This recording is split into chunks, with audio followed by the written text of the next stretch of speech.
Hello everyone, स्वागत है आप सभी का हमारे यूट्यूब चैनल में। जैसे कि दोस्तों आज के इस क्लास में हम लोग पढ़ने वाले हैं बिहार फायरमैन के लिए टॉप 40 प्रश्नों का डिस्कस करेंगे, जो कि आपके एग्जाम पॉइंट ऑफ व्यू से काफी महत्वपूर्ण होंगे, जिसमें कि आपका 10 मैथ का प्रश्न भी आज की इस क्लास में इंक्लूड होगा, जिसमें कि हम लोग कवर करने वाले हैं जीके जीएस और मैथ के प्रश्नों को डिस्कस करेंगे। तो पूरी वीडियो को कंप्लीट देखिए, सब कुछ आपको समझ में आने वाला है और क्वेश्चन को आपको अटेम्प्ट करने का प्रयास करना है ताकि आपको कॉन्फिडेंस लेवल बढ़े। तो चलिए आज की इस क्लास को शुरू करते हैं। आज की इस क्लास का पीडीएफ वीडियो के डिस्क्रिप्शन में टेलीग्राम का लिंक मैं डाल दिया हूँ, तो वहाँ से अगर आप लोग टेलीग्राम से जुड़ जाइए। अगर आप पीडीएफ को लेना चाहते हो तो कुछ लोगों का कमेंट था कि पीडीएफ कैसे लेंगे, तो पीडीएफ लेने के लिए आपको टेलीग्राम से जुड़ना पड़ेगा, वहीं से आपको पीडीएफ मिलेगा। ठीक है, तो वीडियो के डिस्क्रिप्शन में जाइए, वहाँ पर आपको टेलीग्राम का लिंक मिल जाएगा। ठीक है, तो चलिए शुरू करते हैं आज के इस क्लास को। पहला प्रश्न यार आप सभी के सामने यहाँ पर एक नंबर में पूछा जा रहा है, सिंधु घाटी सभ्यता का पतन नगर बंदरगाह कौन सा ही आपको वहाँ पर पूछा जा रहा है। तो बताइए कि सिंधु घाटी सभ्यता का पतन नगर कौन सा ही आपको वहाँ पर पूछा जा रहा है। तो इसमें करेक्ट आंसर की बात करें तो आपको लोथल हो जाएगा, ऑप्शन यहाँ पर होगा बी, बिल्कुल करेक्ट हो जाएगा। नेक्स्ट क्वेश्चन आगे बढ़ते हैं। नेक्स्ट नंबर को देखिए पूछा जा रहा है 2 नंबर में, शिवाजी ने मुगलों को किस संधि के द्वारा किलों को हस्तांतरित किया, ये आपको वहाँ पर पूछा जा रहा है। तो कि यहाँ पर हम लोग बात करें कि शिवाजी ने जो मुगलों को किस संधि के द्वारा जो है किलो को हस्तांतरित किया था, इसके बारे में यहाँ पर क्वेश्चन को ध्यान से पढ़िए कि शिवाजी ने मुगलों को किस संधि के द्वारा किलो को हस्तांतरित किया था, ये आपको यहाँ पर पूछा जा रहा है। तो बताइए इसके लिए आपका करेक्ट आंसर यहाँ पर आपका क्या हो जाएगा। तो ये पुरंदर के जो है संधि के द्वारा हस्तांतरित किया था, ऑप्शन यहाँ पर आपका सी बिल्कुल करेक्ट हो जाएगा। नेक्स्ट क्वेश्चन आगे बढ़ते हैं और अगर हम यहाँ बात कर लें कि कब हस्तांतरित किया गया था, ये भी आपको यहाँ पर याद रखना है कि शिवाजी ने जो मुगलों को किस संधि के द्वारा, तो ये आपका पुरंदर संधि के द्वारा जो है हस्तांतरित किया गया था। लेकिन बात करें कि किलो को जो हस्तांतरित किया गया था, ये कब किया गया था, तो इसके बारे में आप यहाँ पर याद रखना है कि 1665 में हस्तांतरित किया गया था। नेक्स्ट क्वेश्चन आगे बढ़ते हैं। नेक्स्ट नंबर को देखिए 3 नंबर में पूछा जा रहा है कि निम्नलिखित में से किस पर अकबर की विजय होने की स्मृति में बुलंद दरवाजे का निर्माण कराया गया था। तो बताइए कि अकबर की किस पर विजय हुई थी जो बुलंद दरवाजे का निर्माण कराया गया था। तो ये आपका हुआ था गुजरात पर। Correct answer option number B यहाँ पर आपका करेक्ट हो जाएगा। और साथ में यहाँ पर आपको ये याद रखना है कि जो बुलंद दरवाजा का जो निर्माण करवाया गया था, ये कब करवाया गया था, तो 1572 में बुलंद दरवाजे का निर्माण करवाया गया था। ये भी आपको यहाँ पर याद होना चाहिए। नेक्स्ट आगे बढ़ते हैं। नेक्स्ट ईयर आप सभी के सामने यहाँ पर आपको 4 नंबर में पूछा जा रहा है कि नील की खेती करने वाले के विरुद्ध विद्रोह को प्रदर्शित करने वाले नाटक नील दर्पण के लेखक कौन थे, ये आपको पर पूछा जा रहा है। तो देखिए यहाँ पर मेनली हम लोग बात करना है, ये मेनली यहाँ पर आपको पूछा जा रहा है कि नील दर्पण के लेखक कौन थे। पिछले वीडियो में मैंने आपको बताया था कि नील दर्पण और साथ में जितना भी आपका पॉइंट था, इन सभी के बारे में मैंने आपको बताया था। और अब मैंने ये भी कहा था कि ये सभी को आपको याद रखना है, ये सभी पॉइंट आपका काफ़ी जो है एग्जाम के पॉइंट ऑफ व्यू से काफ़ी महत्वपूर्ण है, इस पर आपका प्रश्न जो है पूछा जाता है। तो नील दर्पण के बारे में मैंने आपको बताया, तो इसके लिए आपको बताइए करेक्ट आंसर आपका क्या हो जाएगा। तो नील दर्पण के बारे में मैंने क्या बताया था कि दीनबंधु मित्र के द्वारा ये लिखा गया है। करेक्ट आंसर ऑप्शन नंबर यहाँ पर करेक्ट हो जाएगा। ठीक है, तो ऑप्शन यहाँ पर ये बिल्कुल करेक्ट हो जाएगा। और साथ में यहाँ पर ये याद रखना है कि नील दर्पण का जो प्रकाशन किया गया था, ये कब किया गया था, तो 1859 में नील दर्पण का प्रकाशन किया गया था। चंपारण सत्याग्रह इसी से आपका रिलेट है, तो चंपारण सत्याग्रह के बारे में याद रखना है कि चंपारण सत्याग्रह जो हुआ था ये कब हुआ था, तो ये 1917 में चंपारण सत्याग्रह हुआ था। महात्मा गांधी के द्वारा नील की खेती करने वाले किसानों पर हो रहे अत्याचार के खिलाफ चंपारण में सत्याग्रह किया गया था। ये कब हुआ था, चंपारण सत्याग्रह के बारे में प्रीवियस ईयर में भी आपका प्रश्न पूछा हुआ था। तो ये आपका 1917 में हुआ था चंपारण सत्याग्रह, और ये महात्मा गांधी के द्वारा भारत में प्रथम सत्याग्रह चलाया गया था। करेक्ट आंसर ऑप्शन नंबर यहाँ पर आपका बिल्कुल करेक्ट हो जाएगा। नेक्स्ट क्वेश्चन आगे बढ़ते हैं। नेक्स्ट यहाँ पर आपको देखिए पूछा जा रहा है कि निम्नलिखित में से किस युद्ध से भारत में मुगल राज्य की नींव पड़ी, आपको यहाँ पर पूछा जा रहा है। तो बताइए कि किस युद्ध के कारण से भारत में मुगल राज्य की नींव पड़ी थी, ये आपको यहाँ पर पूछा जा रहा है। तो ये जो है पानीपत के प्रथम युद्ध से हुआ था। इन सभी प्रश्नों को आपको डायरेक्ट याद रखना है, क्योंकि ये सब प्रश्न आपका पूछा जाता है, ट्रेंड में चलता है। करेक्ट आंसर ऑप्शन नंबर यहाँ पर आपका सी करेक्ट हो जाएगा। आपकी पानीपत का प्रथम युद्ध के कारण से यहाँ पर क्या होता है कि मुगल राज्य की नींव पड़ी थी, ऑप्शन यहाँ पर आपका सी करेक्ट हो जाएगा। इसके लिए यहाँ पर आपको कुछ महत्वपूर्ण पॉइंट को याद रखना है कि पानीपत का जो प्रथम युद्ध हुआ था, ये कब हुआ था, तो ये आपका 1526 में हुआ था। और ये किसके किसके बीच हुआ था, तो इब्राहिम लोदी और बाबर के बीच हुआ था। ये आपको पीडीएफ में भी इंक्लूड मिल जाएगा, तो वहां से करके आप लोग को रीड कर लेना एक बार। नेक्स्ट यहाँ पर आपको देखिए पानीपत की द्वितीय युद्ध के बारे में बात करें तो ये आपका 1556 में पानीपत का आपका द्वितीय विश्व युद्ध हुआ था। और ये किसके किसके बीच हुआ था, तो इब्राहिम लोदी विक्रमादित्य हेमचंद और अकबर के बीच हुआ था। नेक्स्ट की बात करें कि पानीपत का तृतीय युद्ध कब हुआ था, तो 1761 में हुआ था। डेट इन तीनों को आपको याद होना चाहिए, इन तीनों का डेट याद करना है। ठीक है, और यहाँ पर आपको इसके बारे में याद रखना, इसके बारे में आपको पूछा गया था कि इब्राहिम लोदी, ये जो पूछा जाता है ये भी पूछा जाता है आपको, ये किन के बीच हुआ था, लेकिन ज़्यादातर जो पूछा गया ये प्रथम विश्व युद्ध के बारे में ही आपको पूछा गया है। ठीक है, प्रथम युद्ध के बारे में, विश्व युद्ध में प्रथम युद्ध जो पानीपत का हुआ था, तो ये प्रथम युद्ध के बारे में ही आपको पूछा गया है। तो ये आपका तृतीय की बात करें तो 1761 में हुआ था और मराठा और अफगान के बीच हुआ था। तो इतने पॉइंट को यहाँ से आपको याद रखना है। नेक्स्ट क्वेश्चन आगे बढ़ते हैं। नेक्स्ट हम लोग को पूछा जा रहा है कि भारत में 5वीं शताब्दी के प्राचीन विश्वविद्यालय की स्थापना कहाँ की गई थी, ये आपको यहाँ पर पूछा जा रहा है। तो यहाँ पर देखिए बात करें कि 5वीं जो प्राचीन विश्वविद्यालय की स्थापना किया गया था ये कहाँ पर किया गया था। तो देखिए विक्रमशिला विश्वविद्यालय, सॉरी, ये जो नालंदा विश्वविद्यालय है इससे रिलेट करके आपको प्रश्न पूछा जाता है। और नालंदा अगर विश्वविद्यालय से रिलेटेड आपको प्रश्न पूछा जाएगा तो नालंदा से पूछा जाएगा या तो फिर विक्रमशिला विश्वविद्यालय से पूछा जाएगा। तो यहाँ पर अगर हम बात करें कि 5वीं शताब्दी के प्राचीन विश्वविद्यालय की स्थापना ये कहाँ पर की गई थी, ये आपको यहाँ पर पूछा जा रहा है। तो ये आपका नालंदा में की गई थी, ऑप्शन यहाँ पर आपका सी करेक्ट हो जाएगा।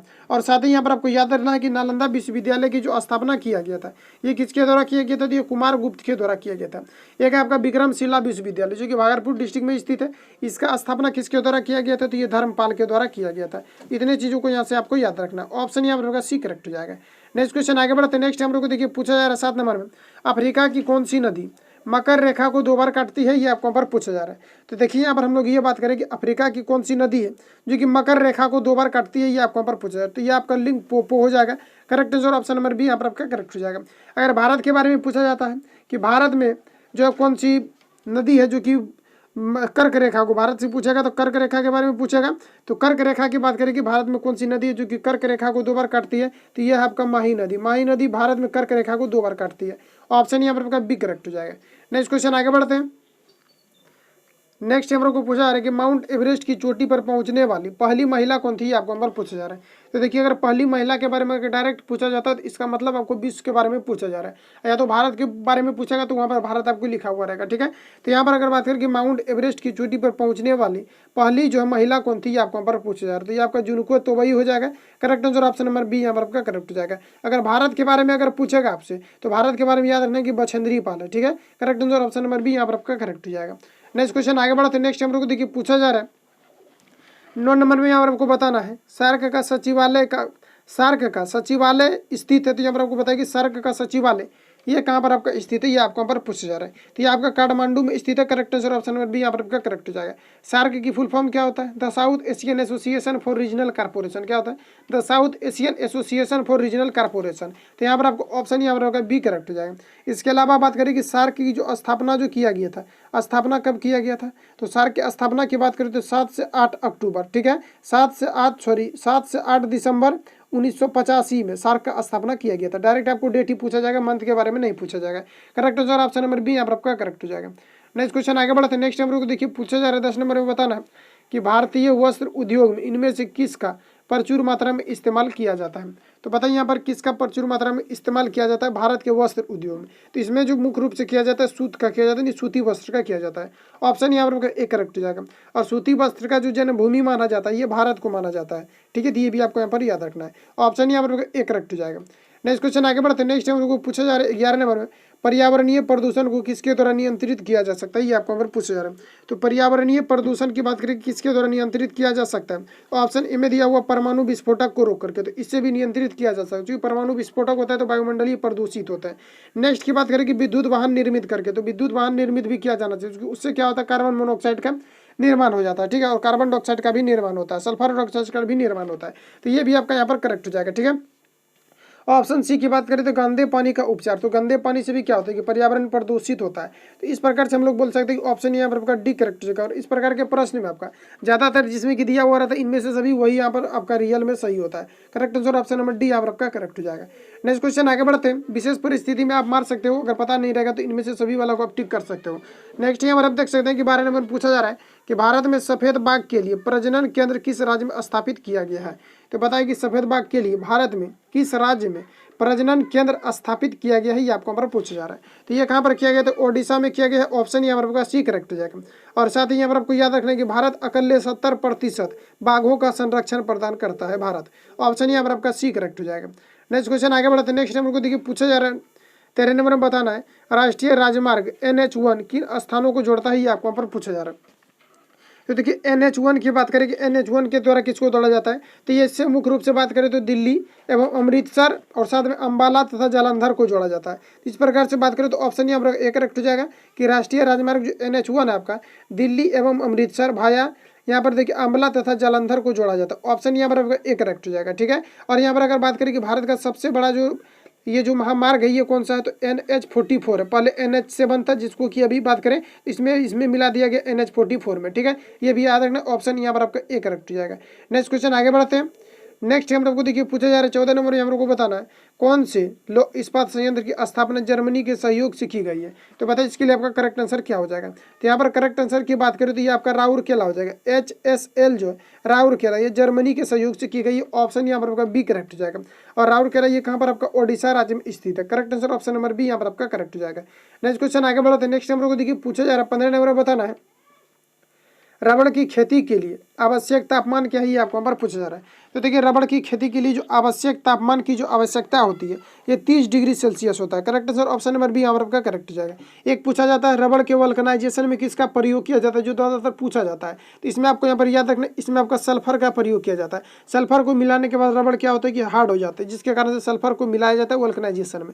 और इसके लिए रबड़ की खेती के लिए आवश्यक तापमान कितना होना चाहिए, 30 डिग्री सेल्सियस होना चाहिए। ऑप्शन यहाँ पर आपका बी करेक्ट हो जाएगा। नेक्स्ट क्वेश्चन आगे बढ़ते हैं। नेक्स्ट हम लोग देखिए पूछा जा रहा है 16 नंबर में किस देश के साथ भारत की सबसे लंबी अंतर्राष्ट्रीय सीमा स्पर्श करती है, ये आपको पर पूछा जा रहा है। तो बताइए किस देश के साथ करती है। तो ये बांग्लादेश के साथ करती है। सबसे बड़ी जो भारत की स्थलीय सीमा साझा करती है ये बांग्लादेश के साथ करती है। ऑप्शन यहाँ पर बी डी करेक्ट हो जाएगा। नेक्स्ट क्वेश्चन आगे बढ़ते हैं। नेक्स्ट हम लोग देखिए 17 नंबर में पूछा जा रहा है भारत का सबसे लंबा राष्ट्रीय महामार्ग कौन सा, ये आपको यहाँ पर पूछा जा रहा है। देखिए ये प्रश्न आपका फिर से आ गया। तो यहाँ पर बात करें कि भारत का सबसे लंबा राष्ट्रीय महामार्ग कौन सा है, तो ये आपका तुरंत मैंने बताया है कि NH44 है। Correct answer option number B यहाँ पर आपका करेक्ट हो जाएगा, जो कि श्रीनगर से लेकर के कन्याकुमारी तक जाती है। ऑप्शन यहाँ पर आपका बी करेक्ट हो जाएगा। पहले की बात करें तो आपका NH7 था, ठीक है, जिसको कि NH44 में मिलाया गया। Correct answer option number B यहाँ पर आपका करेक्ट हो जाएगा। नेक्स्ट क्वेश्चन 18 नंबर में बताना है कि भारत में पहला जीव आरक्षण क्षेत्र स्थापित किया गया। तो बताइए कि भारत में पहला जीव आरक्षण क्षेत्र ये कहाँ पर स्थापित किया गया है, ये आपको यहाँ पर पूछा जा रहा है। तो ये कहाँ पर किया गया, तो ये आपके नीलगिरी में किया गया है। Correct answer option number D यहाँ पर आपका करेक्ट हो जाएगा। नेक्स्ट क्वेश्चन आगे बढ़ते हैं। नेक्स्ट हम लोग को देखिए पूछा जा रहा है 19 नंबर में। सारा प्रश्न आपका सिलेक्टेड है। सारे प्रश्न को आपको जो है PDF जा करके ले लेना है टेलीग्राम से जुड़ करके। नेक्स्ट की बात करें तो बिहार सरकार नगरों के प्रबंधन के लिए बिहार नगर पालिका अधिनियम किस वर्ष पारित किया, ये आपको यहाँ पर पूछा जा रहा है। तो बताया कि बिहार सरकार नगरों के प्रबंधन के लिए बिहार नगर पालिका अधिनियम ये किस वर्ष पारित किया गया, ये आपको यहाँ पर पूछा जा रहा है। तो ये 2007 में किया गया है। Correct answer option number B यहाँ पर आपका करेक्ट हो जाएगा। नेक्स्ट क्वेश्चन आगे बढ़ते हैं। नेक्स्ट हम लोग को 20 नंबर में पूछा जा रहा है राज्यसभा का पदेन सभापति कौन होता है, ये आपको यहाँ पर पूछा जा रहा है। तो बताइए कि राज्यसभा का पदेन सभापति कौन होता है। तो राज्यसभा का पदेन सभापति उपराष्ट्रपति होते हैं। करेक्ट आंसर ऑप्शन नंबर यहाँ पर आपका करेक्ट हो जाएगा। नेक्स्ट क्वेश्चन आगे बढ़ते हैं। नेक्स्ट हम लोग को पूछा जा रहा है 21 नंबर में बताना है मध्य प्रदेश उच्च न्यायालय कहाँ स्थित है, ये आपको यहाँ पर पूछा जा रहा है। तो मध्य प्रदेश उच्च न्यायालय कहाँ पर स्थित है बताइए। तो ये आपका कहाँ पर स्थित हो जाएगा, तो ये आपका जबलपुर में स्थित है। करेक्ट आंसर ऑप्शन नंबर यहाँ पर आपका डी बिल्कुल करेक्ट हो जाएगा। नेक्स्ट क्वेश्चन आगे बढ़ते हैं। नेक्स्ट हम लोग को देखिए पूछा जा रहा है 22 नंबर में। यहाँ पर आपको बताना है 22 नंबर में संविधान के निम्नलिखित अनुच्छेदों में से किस एक के अंतर्गत संघ की कार्यपालिका शक्तियां राष्ट्रपति में निहित है। तो फिर से क्वेश्चन को पढ़ते हैं हम लोग। संविधान के निम्नलिखित अनुच्छेदों में से किस एक के अंतर्गत संघ की कार्यपालिका शक्तियां राष्ट्रपति में निहित है, ये आपको पर पूछा जा रहा है। तो बताइए किस में निहित है। तो ये आपका अनुच्छेद आर्टिकल 53 में निहित है। Correct answer option number C यहाँ पर आपका करेक्ट हो जाएगा। नेक्स्ट क्वेश्चन आगे बढ़ते हैं। नेक्स्ट हम लोग को देखिए पूछा जा रहा है 23 नंबर में। यहाँ पर आपको बताना है कि भारत के प्रधानमंत्री के सेवानिवृत्त होने की उम्र क्या है। सेवानिवृत्त का मतलब क्या है, तो इसका जो अपने पद को यानी कि कितने उम्र की सीमा इसके लिए निर्धारित है कि इतने तक जो है अपने पद पर जो है रह सकते हैं। तो अगर हम लोग बात करें प्रधानमंत्री के बारे में यानी प्राइम मिनिस्टर के बारे में, तो कोई सीमा जो है यहाँ पर आपका निर्धारित नहीं है, जितना दिन तक चाहे तो रह सकते हैं। Correct answer option number D यहाँ पर आपका करेक्ट हो जाएगा। अगर हम लोग बात करें कि प्रधानमंत्री बनने की जो न्यूनतम उम्र सीमा है कितना 25, राष्ट्रपति की बात करें तो 35। इस सभी चीज़ों को यहाँ से आपको याद रखना है। Correct answer option number D यहाँ पर आपका करेक्ट हो जाएगा। नेक्स्ट क्वेश्चन आगे बढ़ते हैं। नेक्स्ट यहाँ पर भारत के राष्ट्रपति का प्रतिमाह वेतन कितना है, ये आपको यहाँ पर पूछा जा रहा है। तो भारत के राष्ट्रपति का प्रतिमाह वेतन 5 लाख रुपये है। ये आपका यहाँ पर करेक्ट आंसर ऑप्शन नंबर यहाँ पर आपका करेक्ट हो जाएगा। और याद रखना है कि राष्ट्रपति के द्वारा आयकर नहीं दिया जाता, आयकर जो है ये नहीं दिया जाता, इनकम टैक्स नहीं दिया जाता है। करेक्ट आंसर ऑप्शन नंबर यहाँ पर आपका करेक्ट हो जाएगा। नेक्स्ट क्वेश्चन आगे बढ़ते हैं। नेक्स्ट हम लोग को पूछा जा रहा है 25 नंबर में नीति आयोग के अध्यक्ष कौन है, ये आपको यहाँ पर पूछा जा रहा है। तो नीति आयोग के अध्यक्ष कौन है, जो कि आपका पहले योजना आयोग था, ठीक है। और ये क्या हुआ कि नीति आयोग बन गया। कब से बन गया है ये, तो 2015 से नीति आयोग बन गया है, ठीक है। तो यहाँ पर बात करना है कि नीति आयोग के अध्यक्ष कौन होते हैं, तो ये स्वयं प्रधानमंत्री होते हैं। Correct answer option number D यहाँ पर आपका करेक्ट हो जाएगा, ठीक है।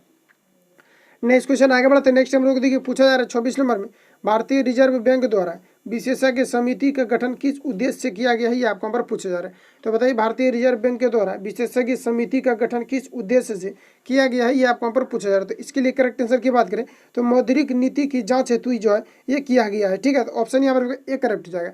और बात करें तो भारतीय रिजर्व बैंक RBI के द्वारा मुद्रा का जो किया जाता है, ये छपाई किया जाता है RBI के द्वारा ही किया जाता है। और RBI को बैंकों का बैंक भी कहा जाता है, ठीक है। और बात करें कि प्रथम बार जो राष्ट्रीयकरण हुआ था बैंकों का, कितने बैंकों का हुआ था, तो ये जो 14 बैंकों का ये राष्ट्रीयकरण हुआ था। प्रथम बार कब हुआ था, 1969 में हुआ था। इतने चीज़ों को याद रखिए। करेक्ट आंसर ऑप्शन नंबर यहाँ पर आपका करेक्ट हो जाएगा।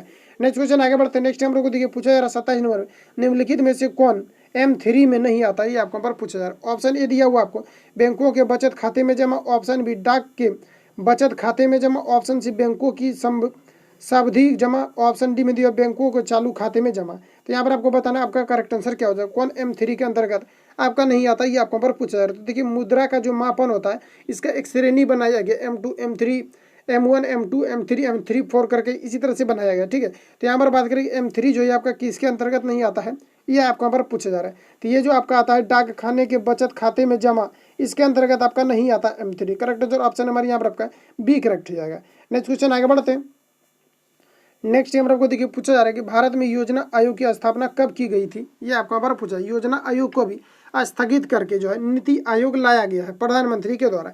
तो यहाँ पर बात करें कि भारत में योजना आयोग की स्थापना ये कब की गई थी, ये आपको यहाँ पर पूछा जा रहा है। तो ये जो किया गया था 1950 में किया था। एक्सपेक्टेड डेट की बात करें तो 15 मार्च 1950 को योजना आयोग की स्थापना आपका किया गया था, ये आपको यहाँ पर याद रखना है। तो correct answer option number D यहाँ पर आपका करेक्ट हो जाएगा। लेकिन 1 जनवरी 2015 को योजना आयोग को नीति आयोग बनाया गया है, ये भी यहाँ पर आपको याद रखना है। ऑप्शन यहाँ पर आपका डी करेक्ट हो जाएगा।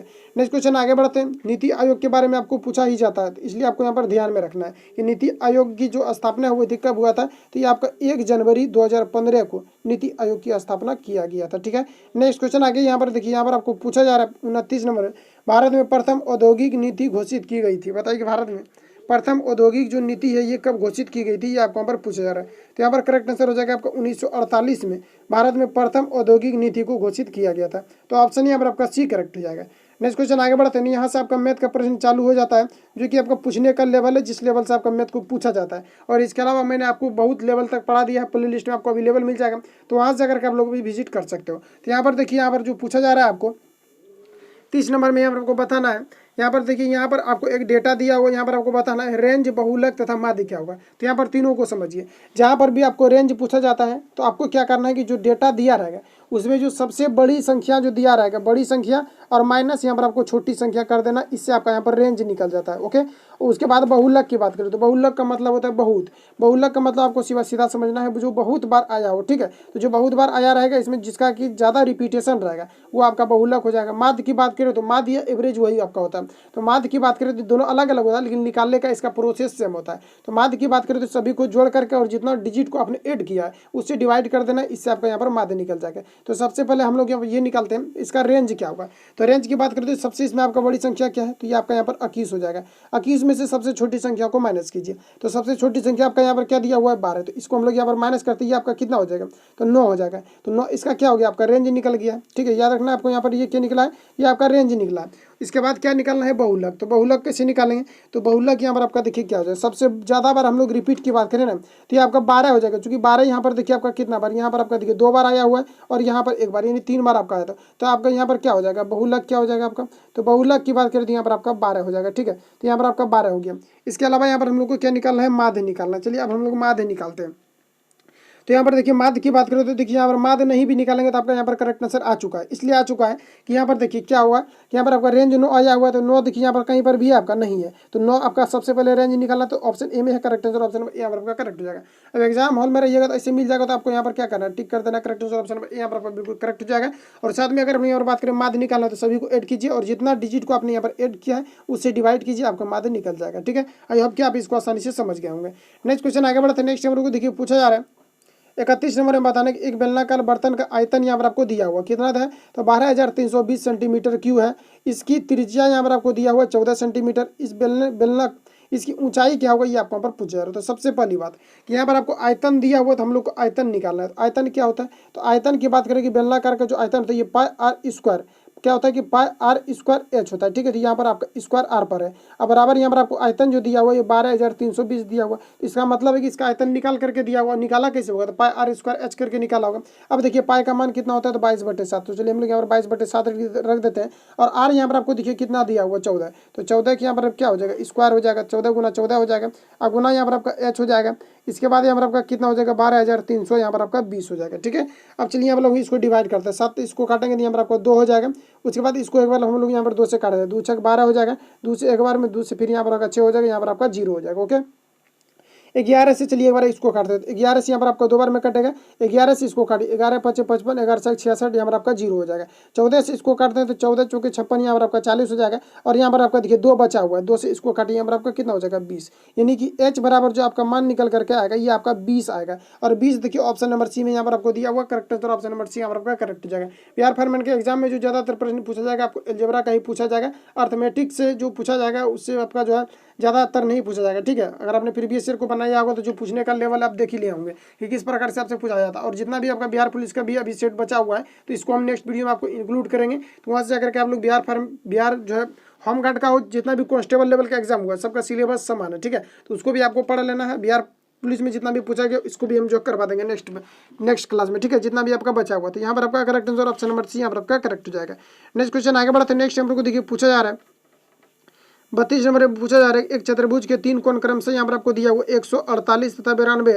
चतुर्भुज का चौथा कोण क्या होगा ये आपको यहाँ पर पूछा। जब चौथा यहाँ 3 को दे दिया है और यहाँ पर आपको चौथा पूछा जा रहा है तो इसका मतलब है कि आपका टोटल जो मान जो होगा ये कितना होगा आपका, तो टोटल मान की बात करें तो 360 होगा। चूंकि 3 कोण का मान कितना होता है 180 होता है। ये 4 कोण का मान तो 180 हो नहीं सकता। अगर मान लेते कि अगर होता भी है तो यहाँ पर आपका 3 कोण दिया, चौथा पूछ रहा है, तो चौथा पूछने का अगर इसको हम लोग ऐड कर देते हैं, चूंकि चौथा जब पूछ रहा है तो 3 को ऐड करके और टोटल जितना होता है उसमें से घटा देंगे तो चौथा आपका निकल जाएगा। तो इसको हम लोग यहाँ पर ऐड कर लेते हैं, ठीक है। तो 92 और 48 आपका कितना हो जाएगा, तो 92 48 आपका 130 हो जाएगा। और यहाँ पर आपका 100 ऑलरेडी यहाँ पर आपको दिया हुआ तो कितना हो जाएगा आपका 230। तो 230 आपका टोटल हो गया। और टोटल में क्या करना है, टोटल रियल में होता कितना है, क्योंकि चक्रीय चतुर्भुज रहे या फिर आपका ट्रायंगल रहे तो उसमें क्या होता है, तो उसमें क्या होता है कि सभी का जो योग होता है ये आपका 360 होता है। और इसमें 360 में हम लोगों को क्या करना है कि 230 इसमें माइनस कर देना है। तो यहाँ पर आपका 0 हो जाएगा, यहाँ पर आपका 3 हो जाएगा, यहाँ पर आपका 0, यहाँ पर आपका 3 हो जाएगा और यहाँ पर आपका 1 यानी 130 हो जाएगा। 130 यहाँ पर आपका देखिए कहीं पर भी नहीं दिया हुआ है। इसको एक बार हम लोग फिर से सॉल्व कर लेते हैं।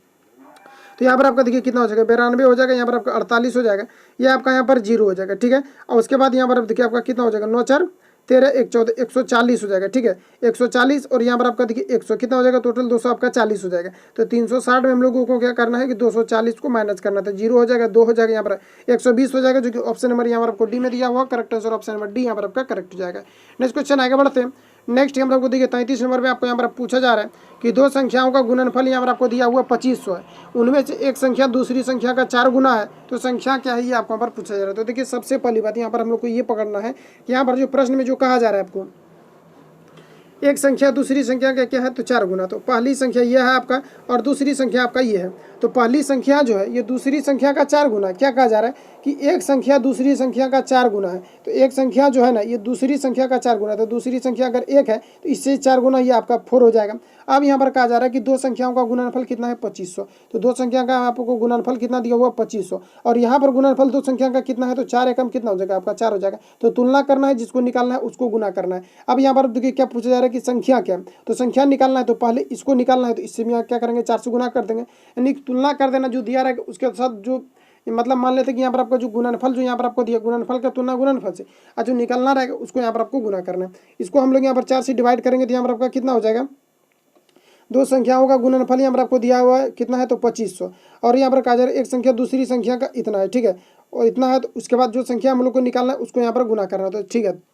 देखिए अब यहाँ पर आपको यहाँ पर ये समझना चाहिए, अगर आपका बेसिक अगर आपने रियल में अगर मैथ अच्छे से पढ़ा होगा तब यहाँ पर आपका बनेगा। ठीक है, तो यहाँ पर देखिए ये जो यहाँ पर आपको गुणनफल दिया हुआ ये क्या है, तो ये आपका स्क्वायर के फॉर्मेट में रेशियो का रूल है कि जब तक यूनिट सेम नहीं रहेगा तब तक आप तुलना नहीं कर सकते हो। तो यहाँ पर देखिए ये क्या है, तो स्क्वायर के फॉर्मेट में है, लेकिन ये संख्या जो ये आपका स्क्वायर के फॉर्मेट में नहीं है, क्योंकि जब भी दो संख्या गुना होता है तो वो क्या होता है, स्क्वायर के फॉर्मेट में बन जाता है। जैसे कि मान लेते हैं कि 5x गुना 5x करते हैं तो कितना हो जाता है, 25x स्क्वायर हो जाता है। स्क्वायर के फॉर्मेट में ये है, लेकिन यहाँ पर जो ये 4 हम लिखे हैं यहाँ पर ये 4 क्या, तो ये आपका स्क्वायर के फॉर्मेट में नहीं है, तो इसको भी स्क्वायर के फॉर्मेट में बनाना है। या तो ये वाला स्क्वायर के फॉर्मेट में आपका यहाँ पर दिया हुआ है, तो स्क्वायर को खत्म करना है तो यहाँ पर क्या करेंगे, रूट चढ़ा देंगे। तो इस पर हम लोग यहाँ पर रूट चढ़ा देते हैं। ठीक है, तो यहाँ पर आपका रूट हो गया। उसके बाद हम लोग को क्या करना है, तो यहाँ पर ऊपर आपका 50 हो जाएगा और ये आपका कितना निकल करके आ जाएगा 2। अब यहाँ पर हम लोग 4 से गुना कर देते हैं, रूट चढ़ा दिए तो स्क्वायर आपका खत्म हो गया। अब यहाँ से देखिए 2 से इसको कैंसिल आउट करेंगे तो ये आपका कितना हो जाएगा, 2 से कैंसिल आउट करेंगे तो यहाँ पर आपका कितना हो जाएगा, तो ये आपका हो जाएगा यहाँ पर 2 हो जाएगा। और 50 से 2 बार में गुना करेंगे तो कितना हो जाएगा 100। और 100 सिर्फ देखिए ऑप्शन यहाँ पर आपको इसमें दिया हुआ एक संख्या का मान कितना दिया हुआ आपका, तो 100। दूसरी संख्या को निकालना है तो फिर आपको गुना करना है, इसी प्रकार से ये आपका दूसरी निकल जाएगा। इस प्रकार से correct answer option number D यहाँ पर आपका करेक्ट हो जाएगा। जैसे कि दूसरा निकालना है तो 1 से एक बार आपको गुना कर देना, अच्छे तरीके से कर लीजिएगा तो ये आपका हो जाएगा। ठीक है, नेक्स्ट क्वेश्चन आगे बढ़ते हैं। नेक्स्ट यहाँ पर आपको देखिए पूछा जा रहा है 34 नंबर पूछा जा रहा है कि दो वर्गों की लंबाई यहाँ पर आपको दिया हुआ है 6 सेंटीमीटर 8 सेंटीमीटर है। ठीक है, सॉरी 6 मीटर है और 8 मीटर है। उपर्युक्त दोनों वर्गों के क्षेत्रफलों के योग का बराबर वाले वर्ग के क्षेत्रफल का परिमाप क्या होगा, ये आपको पर पूछा जा रहा है। तो यहाँ पर सबसे पहले हम लोग ये समझते हैं कि दो वर्ग यहाँ पर आपको दिया हुआ है। ठीक है, जिसमें एक की भुजा की बात करें तो एक की भुजा आपको यहाँ पर 6 दिया हुआ है और दूसरा जो यहाँ पर आपको वर्ग दिया हुआ है इसका भुजा कितना है 8। तो इन दोनों का जो क्षेत्रफल होगा, इन दोनों का क्षेत्रफल का योग जो होगा उससे क्या होगा, उससे जो आपका वर्ग बनेगा यानी कि बड़ा वाला जो वर्ग बनेगा इसका परिमाप क्या होगा, ये आपको यहाँ पर पूछा जा रहा है। तो यहाँ पर क्या करना है कि दोनों के क्षेत्रफल का सबसे पहले हम लोग योग कर लेते हैं। तो वर्ग का क्षेत्रफल क्या होता है, भुजा स्क्वायर। तो 6 का स्क्वायर करेंगे तो कितना हो जाएगा आपका 36 और 8 का स्क्वायर करेंगे तो कितना हो जाएगा आपका, ये हो जाएगा आपका 64। ठीक है, अब इन दोनों को ऐड करेंगे तो ये आपका 100 हो जाएगा, यानी कि इन दोनों त्रिभुज का जो क्षेत्रफल मिला करके होगा ये आपका कितना हो जाएगा 100। तो ये आपका क्या हो गया, ये आपका बड़ा त्रिभुज का निकल गया, क्योंकि ये जो आप बराबर मैंने यहाँ पर किया है तो ये बड़ा त्रिभुज का हो गया। इन दोनों के क्षेत्रफलों का योग वाले त्रिभुज का परिमाप निकालना। तो यहाँ पर आपका क्षेत्रफल इतना हो गया, तो ये बड़ा वाला त्रिभुज का अगर क्षेत्रफल इतना है तो इसका भुजा क्या होगा, तो भुजा कितना इसका हो जाएगा, तो ये आपका 10 हो जाएगा। क्योंकि 10 रहा होगा तभी तो आपका 110 का स्क्वायर करके ये इतना आपका आया होगा। ठीक है, तो यहाँ पर कितना हो जाएगा 10। अब इसका यहाँ पर क्या करना है, परिमाप निकालना है। तो परिमाप क्या होता है, तो 4 इंटू भुजा होता है। तो यहाँ पर क्या हो 4 गुना 10 हो जाएगा। अब बराबर आपका कितना हो जाएगा 40 मीटर। तो correct answer option number D यहाँ पर आपका करेक्ट हो जाएगा। नेक्स्ट क्वेश्चन आगे बढ़ते हैं। मैथ में ज़्यादा कुछ दम नहीं रहता है, बस आपको बनाने के लिए आना चाहिए। ज़्यादा से ज़्यादा प्रैक्टिस करोगे तो आपका हो जाएगा क्लियर। नेक्स्ट यहाँ पर आप बात करें तो साइन यहाँ पर आपको दिया है, साइन इसको यहाँ पर थीटा मान करके चलना है। कितना दिया हुआ है 4/5 दिया हुआ। 10 की बात करें तो यहाँ पर आपको दिया हुआ कितना 10 थीटा बराबर यहाँ पर बटे कोट थीटा दे, ठीक है, एट दी रेट है लेकिन यहाँ पर आपको थीटा मान के चलना है, या फिर एट दी रेट भी मान सकते हो, कुछ भी मान सकते हो, उसके लिए कोई दिक्कत नहीं है। तो यहाँ पर बात करें कि यहाँ पर आपको जो दिया हुआ यहाँ पर आपको साइन थीटा बराबर मान लेते हैं कि यहाँ पर आपको दिया हुआ 4/5 यहाँ पर आपको दिया हुआ। तो साइन थीटा बराबर 4/5 अगर दिया हुआ तो साइन थीटा बराबर फॉर्मूला क्या होता है, तो P/H होता है। क्या होता है P/H, यानी कि परपेंडिकुलर बाय हाइपोटेनस होता है।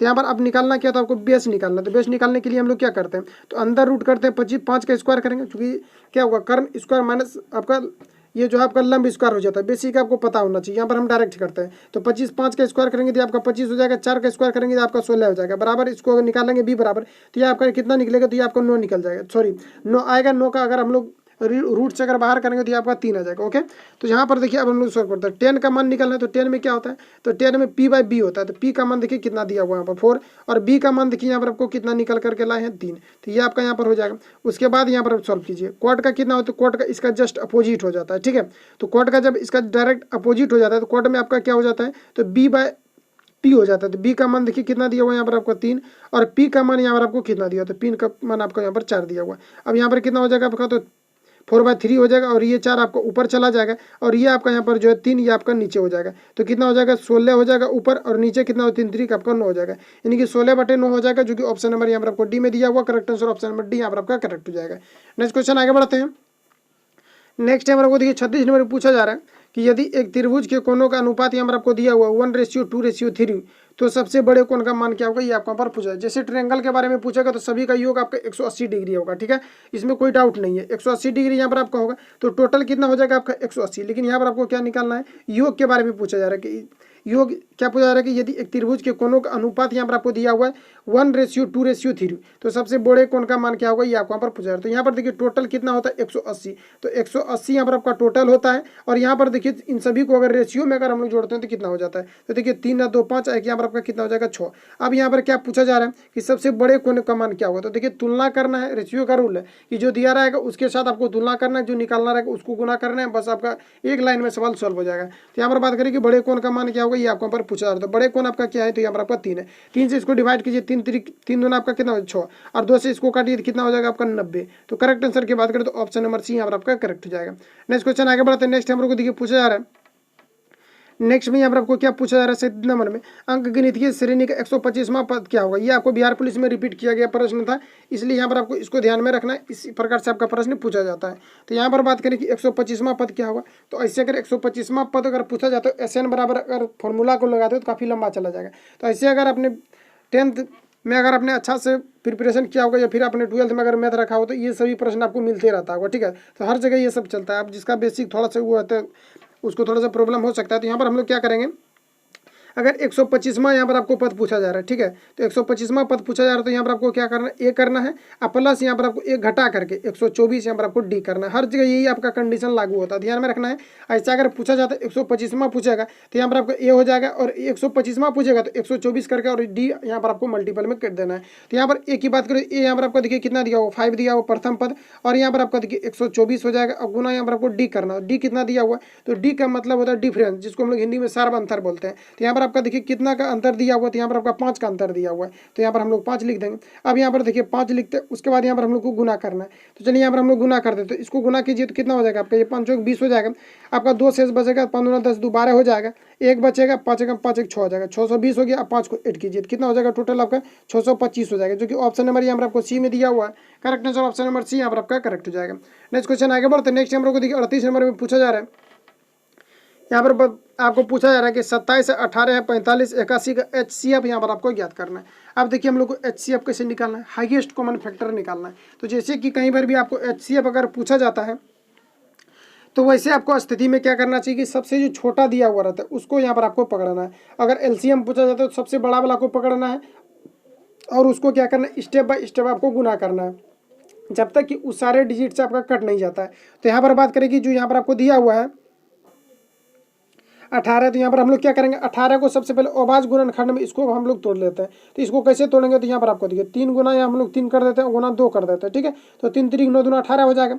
अब यहाँ पर आप देखिए कि ये 2 से देखिए सबसे पहले आपका 27 तो डिवाइड होगा नहीं, ये 2 से 27 डिवाइड होगा नहीं, तो ये आपका यहाँ पर कट जाएगा। अब देखिए 3 से भी डिवाइड सब हो रहा है और ये वाला 3 से भी हो रहा है, ठीक है। तो 3 को हम लोग एक बार गुना कर देते हैं, 3 3 9 हो जाएगा, और 9 से भी देखिए सब आपका डिवाइड हो रहा है। जब 9 से सब डिवाइड, HCF का मतलब क्या है, जो सभी को काट दे। HCF का मतलब है जो सभी को काट दे, LCM का मतलब होता है जो सभी से कट जाए। तो यहाँ पर बात करें तो 3 3 का आपका कितना हो जाए 9, और 9 यहाँ पर देखिए सभी को काट रहा है, तो यहाँ पर आपका करेक्ट आंसर ऑप्शन नंबर यहाँ पर आपका करेक्ट हो जाएगा। बस ऐसे आपको यहाँ पर सॉल्व करना है। नेक्स्ट क्वेश्चन आगे बढ़ते हैं। नेक्स्ट हम लोग देखिए पूछा है 39 नंबर में, यहाँ पर आपको देखिए दिया हुआ है 2 ऊपर, यहाँ पर देखिए यहाँ पर आपको सबसे पहले यहाँ पर थोड़ा सा एक चीज़ यहाँ पर समझ लीजिए। अगर ऐसा अगर आपको फ्रैक्शन के रूप में दिया हुआ रहता है, यानी बटे के रूप में दिया रहता है, अगर यहाँ पर आपसे पूछा जाता है LCM पूछेगा तो ऊपर वाला का LCM निकालना है। अगर HCF पूछेगा तो ऊपर वाला का HCF निकालना है। LCM जैसे यहाँ पर पूछ रहा है तो ऊपर वाला का LCM निकालना और नीचे वाला का अपने से आपको HCF निकालना है। अगर HCF पूछा जाता है तो ऊपर वाला का HCF निकालना है और LCM अपने मन से आपको नीचे वाला का निकालना है। जैसे कि यहाँ पर आपको LCM पूछा जा रहा है तो 2 दिया हुआ है, 20 दिया हुआ है, 4 दिया हुआ है, 8 दिया हुआ है। तो यहाँ पर आपको बताना है सबसे पहले हम लोग को क्या करना है, LCM निकालना है। तो बताइए इसके लिए आपका यहाँ पर LCM क्या हो जाएगा। तो LCM की बात करें तो यहाँ पर आपका 40 हो जाएगा। अब कैसे हो जाएगा, तो यहाँ पर देखिए 20 जो यहाँ पर आपको दिया हुआ, तो 20 यहाँ पर आपको 8 से कटेगा नहीं, कटेगा। तो 20 को हम लोग क्या करेंगे, एक स्टेप हम लोग आगे बढ़ जाते हैं, तो 20 दूना 40 करेंगे तो कट जाएगा। तो यही आपका यहाँ पर LCM हो जाएगा। LCM का मतलब कि जो सभी से कट जाए। और इसके बाद यहाँ पर देखिए नीचे वाला का अब काम करते हैं, ठीक है। तो नीचे वाला की बात करें तो इसका यहाँ पर क्या निकालना है आपको, HCF निकालना है। HCF इसका कितना हो जाएगा, तो HCF इसका अपने आप अगर निकालोगे तो इसका कितना हो जाएगा, 10 हो जाएगा, ठीक है। ये आपका कट जाएगा 0 से 0। यहाँ पर आपका फाइनली जो आंसर आएगा आपका ये आपका 4 आ जाएगा, जो कि ऑप्शन नंबर यहाँ पर आपको डी में दिया हुआ correct answer option number D यहाँ पर आपका बिल्कुल करेक्ट हो जाएगा। नेक्स्ट क्वेश्चन आगे बढ़ते हैं। नेक्स्ट हम आपको देखिए पूछा जा रहा है 40 नंबर में, यदि विक्रय मूल्य 100 रुपया हो, ठीक है। अगर विक्रय मूल्य 100 रुपया हो तथा लाभ यहाँ पर आपका 25% हो तो क्रय मूल्य क्या होगा, ये आपको पर पूछा जा रहा है। तो परसेंटेज से जब भी कभी सवाल पूछा जाए तो आपको क्रय मूल्य जो मानना है हमेशा, यह हमेशा आपको 100 मान के करके चलना है, ठीक है। XY मानोगे तो फिर काफ़ी लंबा प्रोसेस चल जाएगा, इसलिए परसेंटेज में हमेशा 100 मानना है। तो 100 मानेंगे तो यहाँ पर आपको मान लेते हैं किसी भी वस्तु को हम अगर परचेज करते हैं, कितना में अगर परचेज करते हैं उसको मान लेते हैं कि 100 रुपये में परचेज करते हैं और वहाँ पर हम लोग को क्या हो रहा है, अगर 25% की हानि हो रहा है, इसका मतलब है कि वस्तु को हम लोग कितना में बेच रहे हैं, 75 रुपये में। अगर मान लेते हैं किसी भी वस्तु को अगर 100 रुपये में खरीदते हैं, अगर 10% का लाभ हो रहा है तो 110 में हम लोग क्या करते हैं, उसको सेल करते हैं। इसी प्रकार से यहाँ पर बात करें कि किसी भी वस्तु का विक्रय मूल्य यहाँ पर आपको कितना दिया हुआ 100, तो यहाँ पर क्या है कि यदि किसी वस्तु का क्या है विक्रय मूल्य 100 रुपया, 100 रुपया इसका विक्रय मूल्य, लेकिन विक्रय मूल्य 100 है, लेकिन हानि कितना हो रहा है हम लोग का, तो हानि जो हो रहा है यहाँ पर आपका 25% क्या कर रहा है, लाभ प्रतिशत, ठीक सॉरी यहाँ पर देखिए यहाँ पर क्या कह रहा है कि यदि विक्रय मूल्य 100 रुपया है तथा लाभ प्रतिशत कितना है 25, अगर लाभ यहाँ पर 25% हो रहा है तो इसका मतलब है कि वस्तु को 100 रुपये में हम लोग 125 में बेच रहे हैं और क्रय यहाँ पर हम लोग मान लेते हैं कि सीपी यानी कॉस्ट प्राइस जो ये आपका 100 है, ठीक है। तो यहाँ पर 100 है, तो अब यहाँ पर आपको पूछा क्या जा रहा है कि वस्तु का अगर यहाँ पर पूछा जा रहा है कि अगर विक्रय मूल्य 100 रुपया है तथा लाभ प्रतिशत 25 है तो वस्तु का क्रय मूल्य क्या होगा, तो क्रय मूल्य यहाँ पर 100 से गुना कर देना। अब यहाँ पर हम लोग को क्या करना है, डिवाइड करना है। तो यहाँ पर अब हम लोग यहाँ पर डिवाइड करते हैं तो 25 यहाँ पर देखिए 25 चौक 125 पंचे 125, ठीक है 125, 4 से इसको काटिए यहाँ पर आपका कितना हो जाएगा, तो 20, अब 20 चौक कितना हो जाएगा आपका 80। तो ऑप्शन यहाँ पर आपको ए में दिया हुआ करेक्ट आंसर, ऑप्शन नंबर यहाँ पर आपका ए यहाँ पर आपका करेक्ट हो जाएगी। 80 रुपये क्या उसका, तो यानी कि उसका जो पूछा जा रहा है कि वस्तु का क्रय मूल्य क्या है, तो इसका 80 रुपया क्रय मूल्य, करेक्ट आंसर ऑप्शन नंबर यहाँ पर आपका करेक्ट हो जाएगा। बस इतना ही आज पर लेकर के थे, मिलेंगे नेक्स्ट वीडियो में। अगर चैनल पर पहली बार है तो सब्सक्राइब करके बेल आइकन को घंटी बजा लेना, क्योंकि जब भी वीडियो अपलोड होगा तो आप तक नोटिफिकेशन पहुंचता रहेगा। अगर वीडियो हेल्पफुल लगता है चैनल को सब्सक्राइब कर लेना और साथ में आपको लोगों को टच करके आपको जो है पूरा जाकर के प्ले लिस्ट को विजिट करना है, वहाँ से जाकर के आप बिहार फार्म की स्पेशल प्रिपरेशन कर सकते हो। बहुत सारा मैंने कंटेंट दे दिया है, ठीक है। तो इसके अलावा लाइक कमेंट शेयर कीजिए, मिलेंगे नेक्स्ट वीडियो में, तब तक के लिए जय हिंद।